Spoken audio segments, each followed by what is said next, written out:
Coming up on today's show, Ford electrifying their truck business. But what does that mean? Tesla's referral program to end sooner than anyone thought, and the Hyundai Kona electric deliveries now underway in Canada.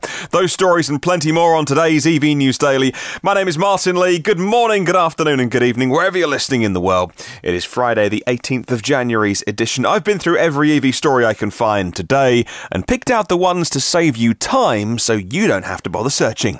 Well, thank you very much to myev.com, as always, for helping make this show. myev.com is in North America, and they have built the world's first marketplace all about EVs. It's a totally free marketplace that simplifies the buying and selling process, and if you're not in that place yet, you can still use it for learning about EVs along the way.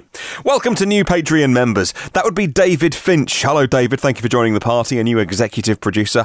FJUKSTAD raised what he, as an exec producer, raised his amount, and that is so kind and so generous. Thank you so much. Dave DEWSON, a new executive producer. Hello to LARS HOFFMANN, a new producer of the podcast. Thank you, Lars. Good to have you as part of the gang. And Craig Rogers as well. Hello, Craig. Thank you very much for joining up at producer level, and to everybody who helps this show happen and will be indispensable going forward. We'll start with a quick bit of audio from a new YouTube video from Bjorn Nyland, who finds himself in the US at the moment test driving a Model 3, and he's slightly blown away by the Model 3 efficiency. So he did a run on the freeway at 120 kilometers an hour when he possibly could slow down for a few traffic jams and stoplights and all those kind of things, but pretty much did 120 Ks in the Model 3 over in the US, and or here in the US if you're listening to this podcast in America, and was blown away by the efficiency. In fact, the most efficient EV he's ever driven. The consumption is just ridiculously low, 176 watt-hour per kilometer. It's only 13 degrees Celsius outside. There was a little bit of wind, and we still get this really low consumption. So this car beats Kona by far. Kona consumed 190 when I tested it. Ioniq is the closest match here. No other car can match the efficiency of Model 3 at these high speeds. You can check out the full video on Bjorn's channel, along with a story of a Nissan Leaf which has suffered somewhat in the heat because it doesn't have thermal management on its battery, but I won't spoil the surprise on that one. Let's get into our first story then, and we'll talk about Ford today. Now, Ford Motor Company confirmed its plans to build a fully electric F-Series. You've heard of the F-150 pickup, right? Industry observers called it an unexpected move that protects the truck franchise against the likes of Tesla and other competitors, claimed the Detroit Free Press. Now, they have a quote from Jim Farley. He's the president of Ford Global Markets. He said this, and I quote, "We're going to be electrifying the F-Series, battery, electric and hybrid," end quote. Let's try and... It's a short quote, but go through it word by word. We're going to be, doesn't put a timeline on it. We're going to be could be 10 years away. We're going to be electrifying. That could mean anything. That could mean a 48-volt mild hybrid system. It could mean a plug-in hybrid or a soft hybrid. We're going to be electrifying the F-Series, battery, electric and hybrid. And it's that last bit of the quote that I think does say that actually they're going to have a pure electric, because he says battery, electric and hybrid. And so I think and maybe I'm reading between the lines, how I interpret that, don't know how you do, I interpret that as battery electric is full electric and hybrid is a form of hybrid, plug-in or soft hybrid. So from that quote, I take from that there is a full battery electric Ford F-150, a huge seller, on the way at some point. Now, Farley said that a move towards all-electric and hybrid would future-proof the billion-dollar F-Series franchise, which he called a global juggernaut. An all-electric strategy is a big part of plans outlined by Volkswagen this week during the North American International Auto Show. In discussions about a commercial truck and medium-sized pickup alliance, Ford and VW said talks continue on collaboration involving EVs and driverless vehicles, but made no specific promises on EVs, apart from sources close to the show, those in the know, saying that the deal's been done for Ford to license the MEB platform from Volkswagen to give them an instant head start on Ford's electric vehicle business. To show you the size of the truck business, though, well, Farley continued, and I quote, 90% of our capital now is allocated towards trucks and utilities. We have the F-Series, the world and America's best-selling truck. More than 1 million units were sold last year. F-Series core strength at the end of the day is there's a truck for every customer, and we know those customers really well. From the Ford F-150 all the way to the F-750, they all matter to us. The best is going to get even better. We're going to be launching a new Super Duty later this year and showing it to everyone in a few weeks, end quote. So they know their audience, their consumers, they know them very well, he says. Do you think Ford's buyers want an electric car? Tesla's buyers definitely want an electric pickup truck, but that's Tesla's audience, their consumers. Do you think Ford's do? Maybe yes, maybe no. Maybe some don't know until they try one and go, well, this is great. Huge amounts of torque, all-wheel drive, instant power. And yes, I can run my tools when I'm out in the forest or at my cabin from the battery. I'll take one, please. But if you don't know, you don't know. So if their research people are saying to Ford's consumers, do you want an electric truck? Then they'd probably say no, because they don't know what they don't know. A bit like Steve Jobs at Apple, famously never using consumer research or focus groups, because he would say people don't know what they want because they've seen the products yet. Well, I'll put a link to the show notes a link to the article in the show notes, as always, if you want to read more. Moving on to Tesla then, and Tesla's CEO Elon Musk tweeted about the infamous referral program, the referral scheme, depending on your interests and your situation is how you feel about this. The Tesla referral program is coming to an end very quickly. Not to say that there won't be some reinitiation or adoption of the program down the road, but for now, it will completely disappear, according to Stephen Loveday at Inside EVs. He says, let's continue to keep in mind that at the time of writing, even Tesla hasn't officially announced it. It's just Elon Musk tweeting about the details. Generally, his tweets are a precursor to an official announcement from the company. As for Elon's tweet, it was this, and I quote, the Tesla customer referral program will end on February the 1st. If you want to refer a friend to buy a Tesla and give them 6 months free supercharging, please do so before then, end quote. It's also worth saying that the referral program didn't always have the most fans because it somewhat got, let me choose the right word, because hijacked isn't the right word, and abused isn't the right word, because it was used legitimately. And I imagine the referral program was there for friends to say to other friends and family members, hey, if you want 6 months free supercharging, use my code, and basically encouraging people to think about buying a Tesla. More recently, in the last 12 months, they opened up the top level to winning the new Tesla Roadster, which is a $250,000 car.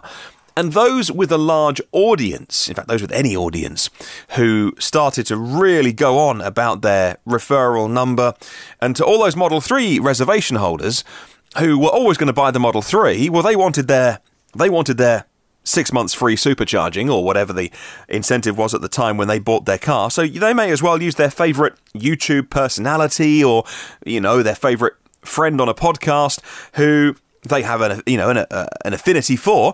They might as well use their referral code if they don't know anybody else who's got one.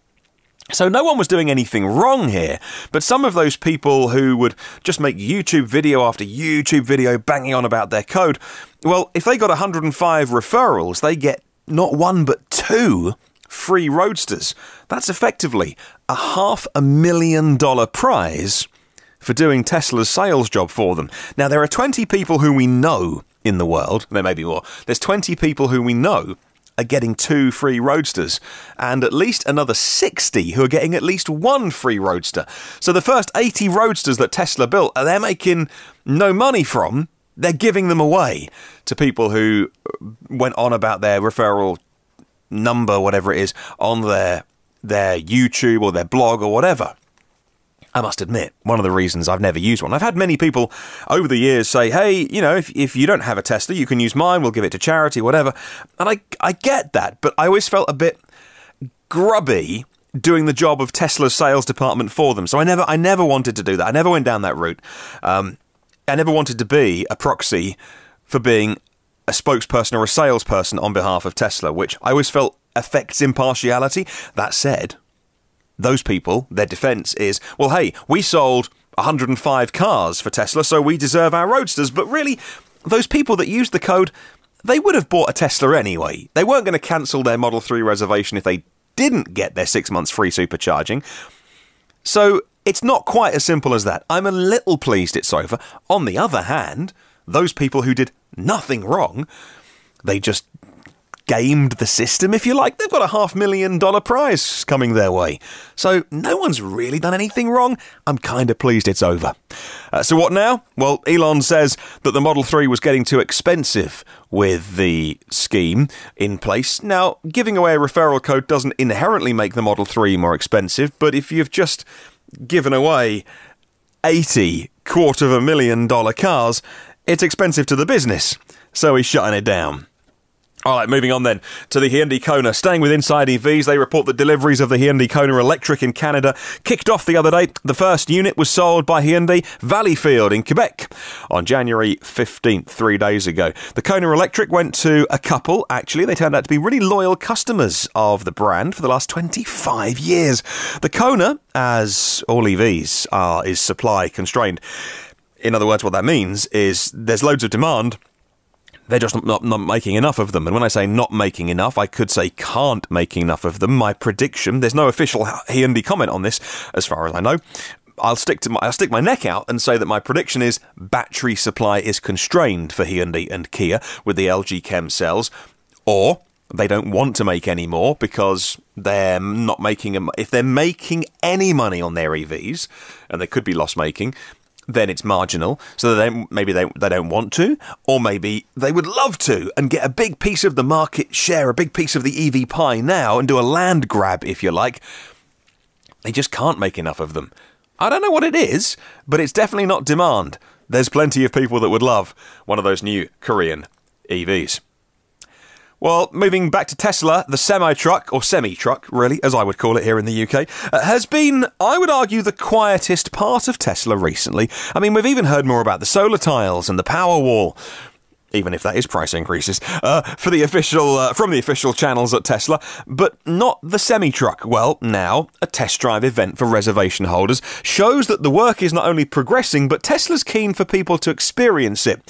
A couple of days ago on Wednesday, the truck leasing company TCI Transportation shared a post on its official Twitter account. The company said they were visited by the Tesla truck and that some of its employees were given the chance to test drive it. Wow, they're so lucky, man. I'd love to have 5 minutes in that thing. Images from the event showed the employees inspecting the all-electric hauler. Everyone in the event sharing a meal together afterwards as well, reports Simon at Teslarati. Now, not long after the vehicle was unveiled, the semi-truck had been spotted doing some cargo runs and doing routes across the US. And it hasn't really stopped working ever since. Even the matte black prototype has now been rewrapped in a matte red colour. And it's been spotted several times on America's roads because you can't really test it anywhere else. If you think you've got the Roadster, you can hire a private track. I mean, you could even do a lot of work indoors. There's plenty of really big indoor test tracks if you are super paranoid. But eventually, if you wanted to cover it in some camouflage and go and hit a private track somewhere in the middle of the desert or something where there's no drones and nobody, then you can do that. With a semi-truck, the only way to rack up 1 million miles and really test it is to do 1 million miles and test it on the real world roads, and so that's what they're doing. Moving on to a story about hydrogen next. This next story sent to me by Owen Morgan, who follows me on Facebook. The next story is, it's like a who's who of buzzwords in the industry. It's got EVs, it's got hydrogen, it's got grid management. It's a new electrical EV charging system, which enables plug-in vehicles to rapidly power up in around an hour, which is the pretty much common charge speed now for a lot of these fast chargers. But this one doesn't have a grid connection. It's been launched today in the UK by a fuel cell specialist. The company's called AFC Energy, says Business Green. What they do is they use hydrogen fuel cell technology and a big battery, and then what they do is the hydrogen fuel cells generate electricity, the battery stores it, and then you can charge your EV off-grid. What that does is ease pressure on the grid. It allows EVs to be charged in places where there's no grid connection. It acts as a buffer to the grid as well. Adam Bond is the CEO of AFC Energy, and he told Business Green, and I quote, "By 2030, It's estimated there'll be 9 million EVs on Britain's roads, up from under 100,000 today. From the transition, we need charging stations to be embedded throughout the country, as well as seeking innovation solutions to overcome the severe limitations of centrally generated electricity. End quote. Well, I see his point. I don't think the grid has too many problems with connections, but some of these new EVs, by the way, that can charge at really high speeds, definitely going to cause a few headaches for the fast grid connections that are needed and the very expensive grid upgrades to do that. The persistent question with hydrogen always is, how is it made? And if you make the hydrogen using fossil fuels, there's little point in doing it. Yes, it's very costly as well in the early stages of the technology. It lacks scale too. In its favour, though, I would argue that hydrogen has very high energy density compared to the size of storage versus a battery. It's doing it at an industrial scale. You can do hydrogen at industrial scale much better than you can do it at a small scale. So people who argue that hydrogen is a great way to move personal transport, personal mobility, I don't get that, right? Maybe I don't understand it because the cars are so complex to store hydrogen safely under your bum of the car. But a battery, that technology is here and established, and it's been going a long time now. Hydrogen has many benefits, and if you can do that with renewable energy, excess renewables to make the hydrogen, well, that's kind of the holy grail. And it seems like a great idea. Make hydrogen with renewables, excess renewables, store that energy, and then use it to charge your EV. That's not a bad idea. I'll put a link in the... not a bad idea. I probably just really insulted someone's life's work there with an idiot on a podcast going, that's not bad, I suppose. Check out the link in the show notes. Moving on to China and the Chinese real estate conglomerate Evergrande Group. Yeah, that name's familiar, right? They're a key investor behind the troubled EV startup Faraday Future. Well, they were. They've now acquired a 51% stake in NEVS. That is the Chinese-backed Swedish EV company that evolved from the assets of Saab when they went bankrupt in 2012. Now, according to Autoblog today, the investment subsidiary of Evergrande was valued at the equivalent of about $1 billion and is expected to help NEVS develop EVs. Evergrande said it paid the first instalment in January, 2 days ago, and the remainder is due by the end of the month. They clearly love their EVs. Didn't work with Faraday, and now they're trying the Swedes. Well, big props to Auto Express magazine today. This must be popular with their readers, otherwise a website like Auto Express wouldn't put it front and centre on their website. But a story about electric vehicles being better for the environment than the internal combustion engine, even when you charge an EV on the dirtiest possible electricity. And by dirty, I mean electricity made from coal-fired power stations. Even then, a whole new body of research shows EVs are still way better for the environment and cleaner than fossil cars. According to Auto Express, data from Bloomberg New Energy Finance showed that particularly CO2 emissions for EVs were 40% lower than piston cars in 2018. Furthermore, the UK saw the biggest difference in emissions between the two categories of car because of the large renewable energy industry here in the UK. But even if you go to a country like China, there's more coal-fired electricity in China. Well, even there, EVs were still cleaner than fossil cars from the point of view of CO2, specifically CO2.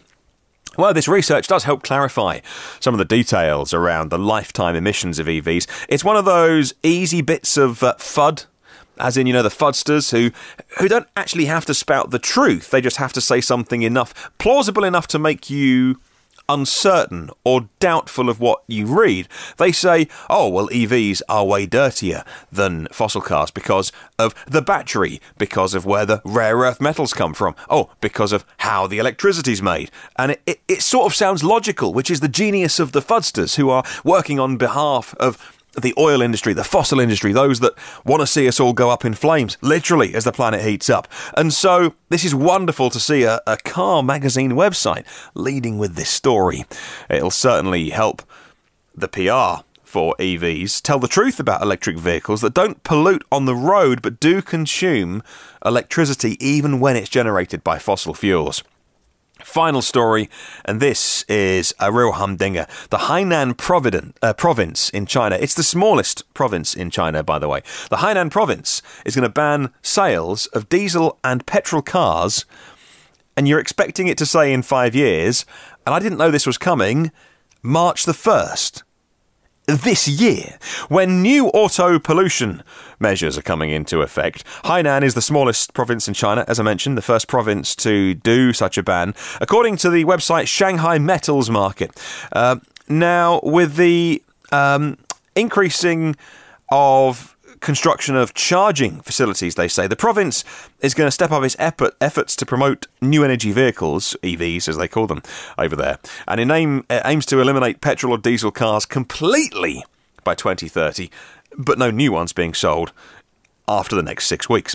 Well, a low rate of car ownership in the area certainly helps. The warm climate certainly helps because they haven't got any really cold temperatures that harm EV battery range. And the number of vehicles in Hainan was about 1 million units at the end of 2017.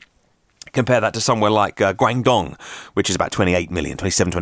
So it's the smallest way to start, and it's a test bed, if you like, but it's so good to see that. This is really positive news.